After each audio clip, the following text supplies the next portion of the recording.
Welcome to NS TV. ముందుగా bulletin లో headlines. NS TV నూతన సంవత్సర క్యాలెండర్ ను బుధవారం చిత్తూరు ప్రభుత్వ ఆసుపత్రి వద్ద అమ్మఒడి అన్నదానం చేయు భవనం వద్ద అమ్మఒడి వ్యవస్థాపకులు చెరుకూరి పద్మనాభ నాయుడు ఆధ్వర్యంలో అమ్మఒడి బృందం ఆవిష్కరించడం జరిగింది.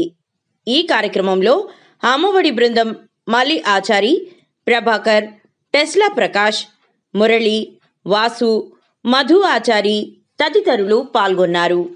మా బంగారుపల్లిలో 8 ఏళ్లకు ముందు ఎన్ఎస్టీవీ సుభాష్ గారు ఓపెన్ చేసినారు. చాలా సంతోషం. మన ఆంధ్రాలోకి రెండవది బంగారుపల్లి ఓపెన్ చేసినారు.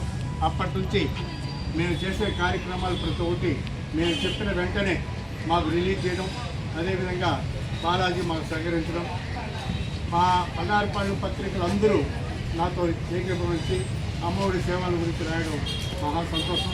అదేవిధంగా మా రంగనాథ్ గారు కూడా అతని పత్రికల్లో బాగా మోటివేట్ చేస్తున్నారు. ఈ కార్యక్రమంలో పాల్గొన్న ఈరోజు క్యాలెండర్ని ఓపెన్ చేయడం చాలా సంతోషంగా ఉంది.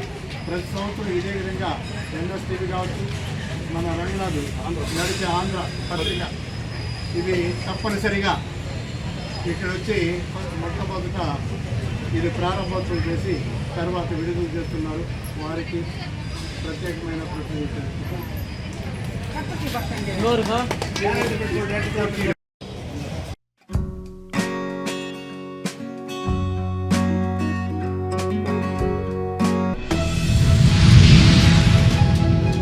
అల్వాల్ బీజేపీ నాయకులు మల్కాజ్గిరి ఎమ్మెల్యే మర్రి రాజశేఖర్ రెడ్డిపై చేసిన విమర్శలను ఖండిస్తూ అల్వాల్ బీఆర్ఎస్ నాయకులు విలేకరుల సమావేశం నిర్వహించారు. ఈ సందర్భంగా వారు మాట్లాడుతూ కేంద్రం నుండి నిధుల సమీకరణకు మల్కాజ్గిరి ఎమ్మెల్యే మర్రి రాజశేఖర్ రెడ్డి కృషి ఎంతగానో ఉందని అల్వాల్ కార్పొరేటర్ శాంతి శ్రీనివాస్ రెడ్డి స్పష్టం చేశారు. మల్కాజ్గిరి నియోజకవర్గ సమస్యలపై ఎమ్మెల్యే మర్రి రాజశేఖర్ రెడ్డి విక్రమార్కుడిలా నిరంతరం పోరాడుతున్నారని తెలిపారు. రైల్వే వలయంలోని సమస్యల పరిష్కారానికి ఆర్యూబీ కోసం కృషి చేశారని, కేంద్రం నుండి నిధులు సమీకరించి అభివృద్ధి పనులు చేపట్టారని తెలిపారు. ఈరోజు ఈ ప్రెస్ మీట్కి వచ్చిన ప్రింట్ అండ్ ఎలక్ట్రానిక్ మీడియా సోదరులకు అందరూ కూడా ప్రత్యేకంగా నమస్కారాలు తెలియజేస్తున్నాను. మరియు ఈరోజు వచ్చిన మన బీఆర్ఎస్ పార్టీ లీడర్స్ అందరికీ కూడా పేరు పేరున నా నమస్కారాలు. ఈరోజు మేము ప్రెస్ మీట్ పెట్టే ముఖ్య ఉద్దేశం ఏంటంటే, నిన్న బీజేపీ నాయకులు కొందరు చాలామంది నోటికి వచ్చినట్టు మాట్లాడడం జరిగింది. వారికి అసలు అంటే ఈ ఆర్యూపీల గురించి కానీ దీని గురించి కానీ అసలు అవగాహన ఉందో లేదో అనే మాకు డౌట్ ఉంది. ఎందుకంటే ఇప్పుడు ఉన్న మన ఎమ్మెల్యే మర్రి రాజశేఖర్ రెడ్డి గారు ఎమ్మెల్యేగా గెలిచినప్పటి నుంచి కూడా ప్రజల్లో ఉంటూ ఫస్ట్ ఆయన పని చేయాలి అనుకున్నది మెయిన్గా ఈ మల్కాజ్గిరి ప్రాంతం అంతా కూడా ఈ రైల్వే దిగ్బంధంలో ఉంది. దీన్ని మనం తొలగించుకొని ప్రజలకు అందరికీ కూడా మనం వీళ్ళందరినీ కూడా దీని నుంచి రిలీజ్ చేయాలని చెప్పి ఆ ఉద్దేశంతో ముందుకెళ్తూ ప్రతి ఒక్క రైల్వే మేనేజర్స్ని వాళ్ళందరినీ కూడా కలవడం జరుగుతుంది. వారితో పాటు మమ్మల్ని తీసుకెళ్లి ప్రతి దగ్గర రిప్రజెంటేషన్ ఇవ్వడం జరుగుతుంది. నిన్న వాళ్ళు అన్నారు, సరే ఇది సెంట్రల్ గవర్నమెంట్ ఫండ్ అని. ఫండ్ ఎవరిది అనేది ముఖ్యం కాదు, గ్రౌండ్ లెవెల్లో ఎవరు పనిచేస్తున్నారు, వాటికి ఉన్న అడ్డంకులు అంటే ఇప్పుడు స్టేట్ గవర్నమెంట్ నుంచి ఎన్ఓసీస్ ఏవైతే అవసరం ఉన్నాయో వాటికి ఎవరైనా వాళ్ళు ఎవరైనా వెళ్ళారా వాళ్ళ పార్టీ నుంచి. ఇక్కడ మా ఎమ్మెల్యే గారు ఏవైతే ఎన్ఓసీస్ అవసరం ఉన్నాయో స్టేట్ గవర్నమెంట్ నుంచి అవన్నీ తీసుకురావడం జరుగుతుంది. మరియు ఇంకా ఏవైతే ఈ ఆర్యూపీస్కి అవసరం ఉంటాయో మరి ఆయన లెవెల్లో ఆయన పనిచేస్తూ ఎంత తొందరగా వీలైతే అంత తొందరగా వర్క్ స్టార్ట్ చేయాలనే ఉద్దేశంతో ముందుకెళ్తున్నారు. కానీ ఈ బీజేపీ నాయకులు అందరూ కూడా అదంతా కనిపించట్లేదు. మరి వాళ్ళు అంటే కళ్ళు మూసుకున్నారా లేకపోతే చూడాలనుకోవట్లేదా నాకు అర్థమైతలేదు. మరి రోజు ఆయన ప్రజల్లో ఉంటూ ఇంత పని చేస్తుంటే అలా అనడానికి నోరెలా వచ్చిందో నాకు అర్థమైతలేదు. పని చేయని వాళ్ళని అలాంటి మేము ఒప్పుకుంటాం, కానీ ఒక వ్యక్తి అంత కష్టపడి పని చేసినప్పుడు మీరు మెచ్చుకోకున్నా సరే కానీ అట్లా మాట్లాడడం, ఒక ఎమ్మెల్యేని అట్లా మాట్లాడడం అది సరికాదు. మీరందరూ కూడా అది వెనక్కి తీసుకోవాలని మేము డిమాండ్ చేస్తున్నాము. ఎందుకంటే బీఆర్ఎస్ పార్టీ లీడర్స్ అందరం కూడా మేము ప్రతినిత్యం ప్రజల్లో ఉంటున్నాము, ప్రజల కోసం పనిచేస్తున్నాము. మేము పని చేయనాడు మమ్మల్ని ప్రశ్నించండి, మేము సమాధానం ఇస్తాం. అంతేగాని పని చేసినాక కూడా మమ్మల్ని మాటలు ఇట్లా అంటే మాత్రం మేము చూస్తూ ఊరుకోము. మేము ఖచ్చితంగా దీనికి మేము కూడా ఎక్కడి వరకు అయితే అక్కడ తెగిస్తాము. ఇంకా ఇంకా ఇంకా కూడా ఇప్పుడు మొన్న రీసెంట్ గా తీసుకుంటే క్రిస్మస్ కి మల్కాజ్గిరి కాన్స్టిట్యున్సీలో మొత్తం 130 చర్చిలకి 30,000 వచ్చాయి. మరి ఇది అసలు అంటే మేము అపోజిషన్ లో ఉన్నాం, అయినా కానీ అన్ని చర్చెస్ కి ఎలా వచ్చింది ఫండ్? అదంతా కూడా మా ఎమ్మెల్యే గారి కృషి. అంటే మేము అపోజిషన్ లో ఉన్నా గానీ ఏదైతే స్టేట్ గవర్నమెంట్ నుంచి కానివ్వండి, సెంట్రల్ గవర్నమెంట్ నుంచి కానివ్వండి, ఏదైతే ప్రజలకు అందాలో అది అందే విధంగా పనిచేస్తున్నారు. ఆయన అంటే అపోజిషన్ లో ఉన్నాం మనకి ఎందుకులే అని వదిలేయకుండా ఖచ్చితంగా ప్రజలకు అందాలి అనే ఉద్దేశంతో ప్రతి ఒక్క ఇప్పుడు ముఖ్యమంత్రి గారి నుంచి తీసుకుంటే ప్రతి ఒక్క మినిస్టర్ని గారిని కలుస్తున్నారు. అందరినీ కలుసుకుంటూ కింద లెవెల్ ఆఫీషియల్స్ వాళ్ళందరినీ కూడా కలుసుకుంటూ ఆ పనులన్నీ కూడా జరిగే విధంగా పనిచేస్తున్నారు. మీరు అవన్నీ కూడా చూసి కొంచెం కళ్ళు తెరుచుకొని మాట్లాడండి, అంతేగాని ఏది నోటికి వస్తే అది మాట్లాడకండి. ఇది ఒకటే మేము రిక్వెస్ట్ చేస్తున్నాము. ఇక మీదట మళ్ళీ మా ఎమ్మెల్యే గారిని ఏమన్నా అంటే మాత్రం మేము అందరం కూడా ఏమి ఎక్కడ పోయిన హాస్పిటల్ అని, ఎక్కడ పోయిన కాలేజీలని, ఇదేనా నీ కోటి ఫారము ఫీడింగ్? ఇదే కథ నాది. ఎక్కాల ఫ్లైన్ ఎక్కాల, ఢిల్లీకి పోవాలా ఫ్లైన్. ఈటల రాజేందర్ గారు నేను చెప్తున్నా, భవిష్యత్తు మా పార్టీలో పనిచేసినట్టు అన్న మర్యాదతో చెప్తా ఉన్నాం. ఇలా కంట్రోల్ చేయలేదు అనుకో, నీకు చౌరస్తల మీద నీ బొమ్మల దగ్గర పెడతాం, శ్రీబొమ్మ నీ బీజేపీ నాయకులు ఇంటిని ముట్టిస్తాం.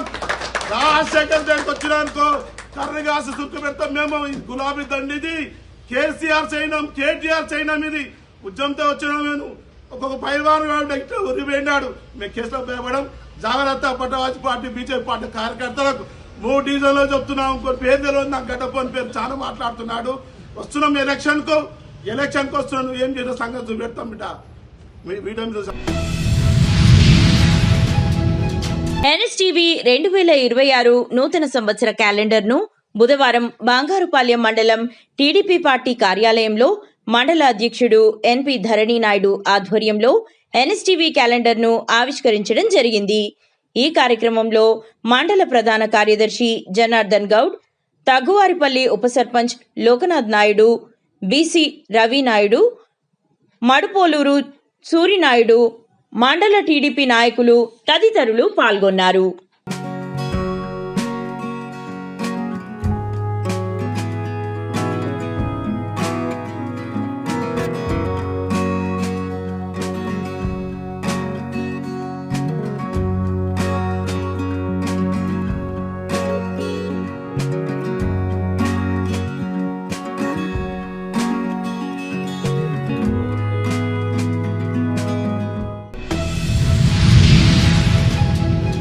ఏలూరు జిల్లా ద్వారక తిరుమల మండలం ద్వారక తిరుమల ఉన్నటువంటి నాటుకోళ్ల ఫారంలో సంక్రాంతి పందాలకు సిద్ధం చేస్తున్నటువంటి కోడి పందాలు మరియు వాటి రంగులు మరియు వాటి జాతుల గురించి ఎన్ఎస్టీవీ ప్రత్యేక కథనం.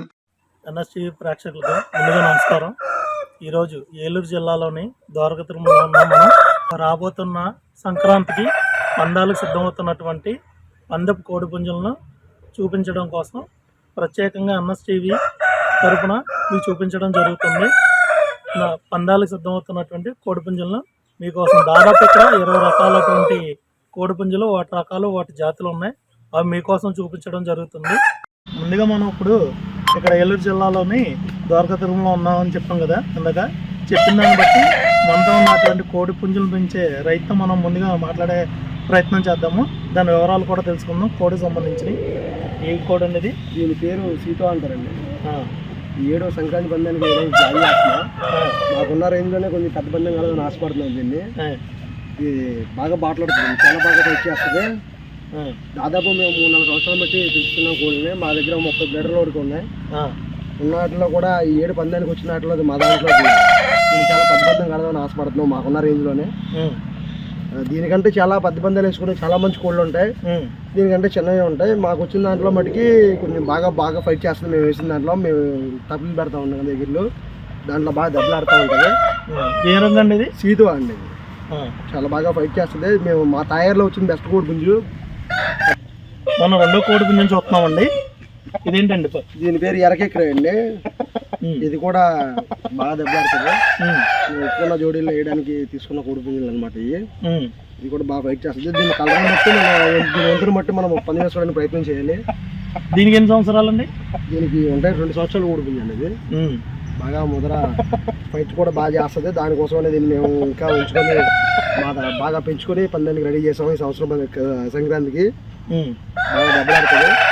ఇదే ఫస్ట్ పందెం అండి దీనికి? ఇదే ఫస్ట్ పందెం అండి. 2 సంవత్సరాల నుంచి కూడా పందెం వేయలేదు, మేమే పెంచుతున్నాం. దాని చేత ఈ ఏడు పందానికి బాగా పనిచేస్తుందని మేము అనమాట తయారులోకి. 3వ కోడి పుంజుని చూపించే ప్రయత్నం చేస్తున్నామండి మనం. దీని పేరు కాకిడాగ అండి. మా దగ్గర ఆల్రెడీ పోయిన సంక్రాంతికి పందెం చేసింది, తర్వాత సంక్రాంతి వెళ్ళిన తర్వాత కూడా ఇంకో పందెం చేసింది. చాలా బాగా దెబ్బలాడుతుంది. 2 సంవత్సరాల కోడి పుంజు ఉంటుంది ఇది. దీన్ని మేము తర్వాత బ్రీడర్ కింద ఉంచుకోవాలని ఆశపడుతున్నాము. బాగా దెబ్బలాడుతుంది, బాగా బిగ్ సైజ్ కూడా, వెయిట్ కూడా అది బాగుంటుంది. 4 కేజీల నుంచి 4 కేజీల వరకు వెయిట్ ఉంటుంది. చాలా బాగా దెబ్బలాడుతుంది. దీని రకం ఏంటంటే రంగు అంటారు కదా, కులాస్ కాకిడాగలు అంటారండి. కాఫ్ కాకిడాగలు అనమాట. ఇలా ఉందండి, చాలా యాక్టివ్గా కూడా ఉంటుంది. సైజుగా చాలా బిగ్ సైజ్ ఉంటుందండి, చాలా యాక్టివ్గా ఉంటుంది. అంటే ఇక్కడ ఉన్న ఈయన రైతు చెప్తున్నటువంటి విషయం కంటే కూడా చాలా ఆయన చెప్పినట్టే కూడా దాదాపు 4-5 కేజీలు ఉండే విధంగానే ఉంది కోడి పుంజు. వీళ్ళు వీటిని ఎంతో శ్రద్ధగా పెంచుతున్నారు. బాగుందండి, చాలా బాగుంది. ఎన్ని పందాలు కొట్టిందండి ఇప్పుడు ఇది? పండగలో పందెం కొట్టిందండి, తర్వాత జోడీలో కొట్టింది ఒక పందెం, తర్వాత పండుగల తర్వాత ఇంకో పందెం చేసింది. 2 పందాలు చేసింది అన్నమాట. నెక్స్ట్ ఇయర్ మేము దీన్ని రిటైర్మెంట్ ఇచ్చేసి పెట్టల మీద బ్రీడర్ కూడా ఆశపడుతున్నాము. మంచిదండి. అంటే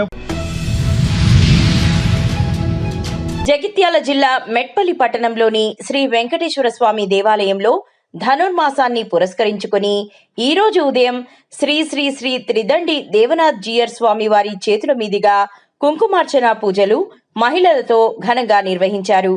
కుంకుమార్చన అనంతరం స్వామివారి అనుగ్రహ భాషణంలో మాట్లాడుతూ ప్రతి ఒక్కరూ భక్తి, శ్రద్ధ, దయాభావంతో జీవించాలని సూచించారు. ప్రతి కుటుంబంలో పిల్లలకు చిన్నతనం నుంచే భక్తి భావన అలవాటు చేయాలని, వారంలో కనీసం 2 నుంచి 3 సార్లు కుటుంబ సభ్యులంతా కలిసి ఆలయ దర్శనానికి రావాలని తెలిపారు. సార్ కుటుంబం కూడా అదే కౌన్సిలర్ అన్నాడు, ఇక అయిపోద్ది.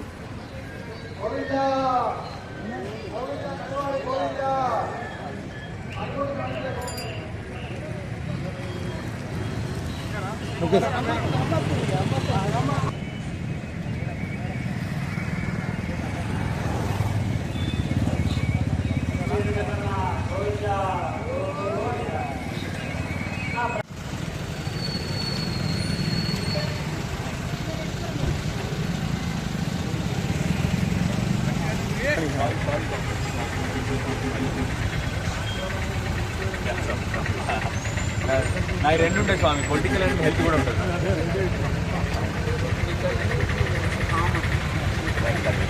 దాంట్లో ఉన్న ప్రొఫెషన్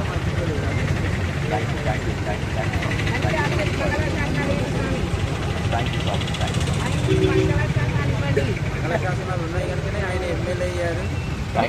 మళ్ళీ మంత్రి కావాలని ఇవ్వలేయ్యా, మంత్రి కావాలని ఇవ్వండి, మంత్రి కావాలని ఇవ్వండి.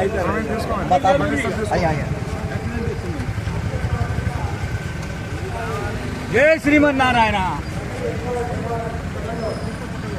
జై శ్రీమన్నారాయణ.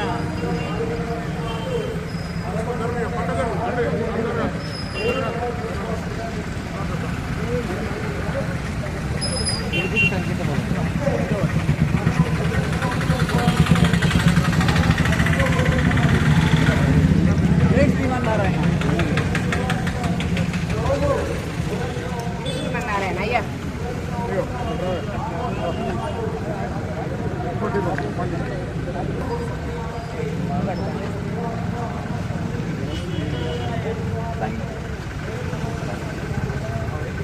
జై శ్రీమన్నారాయణ,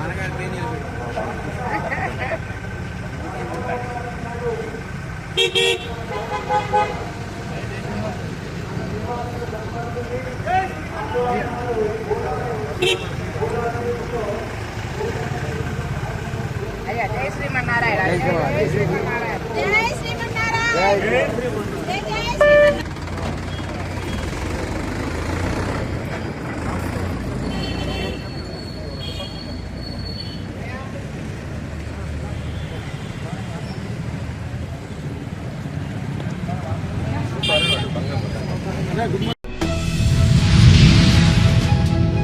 కామారెడ్డి జిల్లా బిక్కనూరు మండల కేంద్రంలో బంద్ ప్రశాంతంగా కొనసాగుతోంది.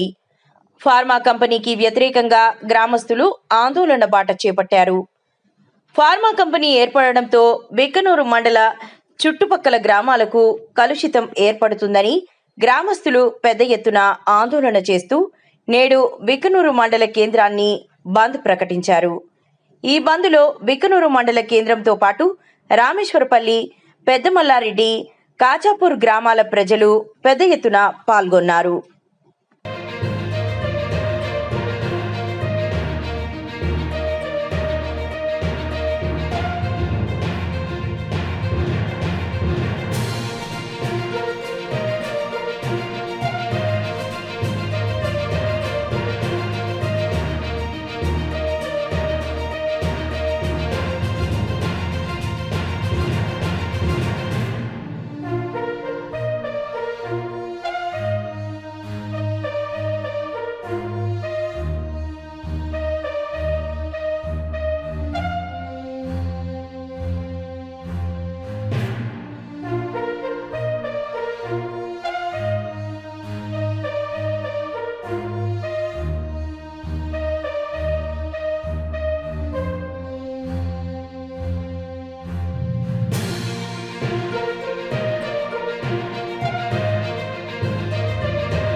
కరీంనగర్ జిల్లా కేంద్రంలోని కలెక్టర్ కార్యాలయంలో నిర్వహించిన ప్రజావాణి కార్యక్రమంలో ఫిర్యాదు చేసిన అనంతరం సీనియర్ అడ్వకేట్ బీజేపీ సీనియర్ నాయకులు దుర్గా మారుతి ఎన్ఎస్టీవీతో మాట్లాడుతూ కరీంనగర్ మున్సిపల్ కార్పొరేషన్ పరిధిలో గల రేకుర్తి 18 మరియు 19 డివిజన్లకు సంబంధించి ఓటర్ లిస్టులో రేకుర్తి ఓటర్స్ పేర్లు వివిధ డివిజన్లలోకి జంప్ అవ్వడం జరిగింది. దీంతో పాటు కరీంనగర్ మిగతా 60 డివిజన్లలో గల ఆయా డివిజన్లలో ఓటర్ల పేర్లన్నీ వివిధ డివిజన్లలోకి జంప్ అవ్వడం జరిగింది. ఒక డివిజన్లలోని ఓటర్ల పేర్లు ఇంకొక డివిజన్లోకి జంప్ అవ్వడం వల్ల ఆయా డివిజన్ల ప్రజలకు ఇబ్బంది ఏర్పడుతోంది. అలాగే 60 డివిజన్లలోని ఓటర్ల పేర్లు వివిధ డివిజన్లలోకి జంప్ అవ్వడం వలన ఆ డివిజన్లలో ప్రజలు తమ ఓటు వేసుకునే అవకాశాన్ని కోల్పోయే అవకాశం ఉంది. ఇట్టి విషయంలో ఈ రోజున జిల్లా కలెక్టర్కు భారతీయ జనతా పార్టీ ఎస్సీ మోర్చా రాష్ట్ర మాజీ అధికార ప్రతినిధిగా మెమరాండం ఇవ్వడం జరిగిందని, అదేవిధంగా రేకుర్తి ప్రభుత్వ భూములు కబ్జాలు చేసుకొని 1000కి పైగా తప్పుడు ఇంటి నంబర్లను తీసుకొని ఓటర్లుగా నమోదు చేసుకున్న వారి పేర్లను రేకుర్తి ఓటర్ లిస్టులలో నుండి తొలగించాలని, రద్దుపరిచిన ఇంటి నంబర్ల ఆధారంగా ఎవరైనా ప్రజాస్వామ్య వ్యతిరేకులు అప్పుడు ఓటర్లుగా నమోదు చేసుకుంటే వారి పేర్లను రేకుర్తి 18 మరియు 19 డివిజన్లలో గల ఓటర్ల లిస్టులలో నుండి తొలగించగలరని కలెక్టర్ గారిని రేకుర్తి ప్రజల తరపున కోరడం జరిగిందని అన్నారు. తెలంగాణ రాష్ట్రంలో రాష్ట్ర ప్రభుత్వం ఇటీవల రాష్ట్ర వ్యాప్తంగా మున్సిపల్ కార్పొరేషన్ ఎన్నికలకు సన్నద్ధమవుతున్న సందర్భంగా మన కరీంనగర్ మున్సిపల్ కార్పొరేషన్ పరిధిలో గల 60 డివిజన్లకు సంబంధించి ఓటర్ లిస్టును కరీంనగర్ మున్సిపల్ కార్యాలయంలో ప్రదర్శించడం జరిగింది. 2019 సంవత్సరంలో మా రేకుర్తి ఈ మున్సిపల్ కార్పొరేషన్ విలీనమైన తర్వాత రేకుర్తిని 2 డివిజన్లుగా విభజించారు. ఒకటి 18, రెండవది 19 డివిజన్లుగా. అప్పుడు ఒక్కొక్క డివిజన్ను 5000 జనాభాతో విభజించడం జరిగింది. ఆ తదుపరి ఎన్నికల 2020లో జరిగిన మున్సిపల్ ఎన్నికల్లో ఒక్కొక్క డివిజన్లో 3500 ఓటర్లుగా ప్రభుత్వం ఓటర్ లిస్టు రిలీజ్ చేయడం జరిగింది. అయితే ఇప్పుడు నిర్వహించబోయేటువంటి మున్సిపల్ కార్పొరేషన్ ఎన్నికల్లో మా రేకుర్తి 18 మరియు 19 డివిజన్లకు సంబంధించి ఓటర్ లిస్టు ప్రిపరేషన్లో అవకతవకలు జరిగాయి. ఖమ్మం జిల్లా ముదిగొండ మండలం బాణాపురం గ్రామంలో నూతనంగా ఎన్నికైన సర్పంచ్ తేజావత్ సంధ్యానాయక్, ఉప సర్పంచ్ వాత్సవాయి లక్ష్మీనారాయణ సన్మాన కార్యక్రమం నిర్వహించిన హైస్కూల్ ప్రధానోపాధ్యాయులు మరియు టీచర్స్ మరియు గ్రామ కాంగ్రెస్ అధ్యక్షుడు ఒన్నం పూర్ణచంద్రరావు మరియు కాంగ్రెస్ నాయకులు పాల్గొనడం జరిగింది. జన్మనిచ్చిన అమ్మ పాఠమతోటి ప్రాణం నాకు చదువు నమ్మరా, పేదోళ్ళు ఇంట్లో పుట్టిన పేగు బంధము నేనురా. అనారోగ్యానికి గురై కష్టాలలో ఉన్న పేదలకు సీఎం సహాయ నిధి ఆపన్నహస్తంగా నిలుస్తోందని మైలవరం ఎమ్మెల్యే వసంత వెంకట కృష్ణప్రసాద్ తెలిపారు.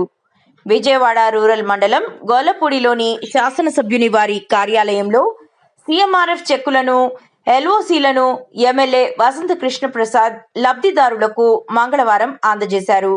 వారి ఆరోగ్య పరిస్థితిని తెలుసుకున్నారు. సీఎం చంద్రబాబు గారి సందేశ పత్రాలను కూడా అందజేశారు. ఈ సందర్భంగా ఎమ్మెల్యే వసంత కృష్ణప్రసాద్ మాట్లాడుతూ విజయవాడ రూరల్ మండలం పరిధిలో 7గురికి 3.97 లక్షల రూపాయలు, ఇబ్రహీంపట్నం మండలంలోని 5గురికి 2.36 లక్షల రూపాయలు తాజాగా మంజూరు అయినట్లు స్పష్టం చేశారు. మైలవరం నియోజకవర్గ వ్యాప్తంగా విలేజ్ హెల్త్ క్లినిక్లు 28 గ్రామాల్లో శాంక్షన్ అవడం జరిగింది. దాంట్లో భాగంగా ఈరోజు ఇబ్రహీంపట్నం మండలం దాములూరు గ్రామంలో, అలాగే ఇప్పుడు ప్రస్తుతం గుంటుపల్లి గ్రామంలో శంకుస్థాపన చేస్తున్నాం. మార్చి లోపల ఈ నిర్మాణాలు పూర్తయి ప్రజలకి అందుబాటులోకి రావడం జరుగుతుంది. అలాగే ఎన్ఆర్జీఎస్లో కూడా వివిధ గ్రామాల్లో నిధులు కేటాయించడం జరిగింది. ఈ గుంటుపల్లి గ్రామానికి కూడా 25 లక్షల రూపాయలు కేటాయించాం. అది కూడా ఇప్పుడు శంకుస్థాపన చేస్తాం. త్వరలో రోడ్డు నిర్మాణం కూడా పూర్తవుతుంది. అలాగే ఎస్సీ కాలనీలో కమ్యూనిటీ హాల్ కావాలని చెప్పి వాళ్ళు ఎప్పటి నుంచో ఎస్సీ సోదరులు అడుగుతూ ఉన్నారు. అది వాళ్ళ కోరిక. తప్పకుండా అది స్థలం ఉంది కానీ కొంత ఆక్రమణలో ఉంది. అది కూడా సమస్య పరిష్కరించి త్వరలో కమ్యూనిటీ హాల్ నిర్మాణానికి కూడా 45 లక్షల రూపాయల నిధులు కేటాయిస్తాం. అది కూడా ఖచ్చితంగా, ఎందుకంటే గుంటుపల్లి గ్రామం తెలుగుదేశం పార్టీకి కంచుకోట లాంటిది కాబట్టి తప్పకుండా వాళ్ళ కోరిక మేరకు అతి త్వరలో ఈ కమ్యూనిటీ హాల్ నిర్మాణాన్ని కూడా సాకారం చేస్తామని తెలియజేస్తూ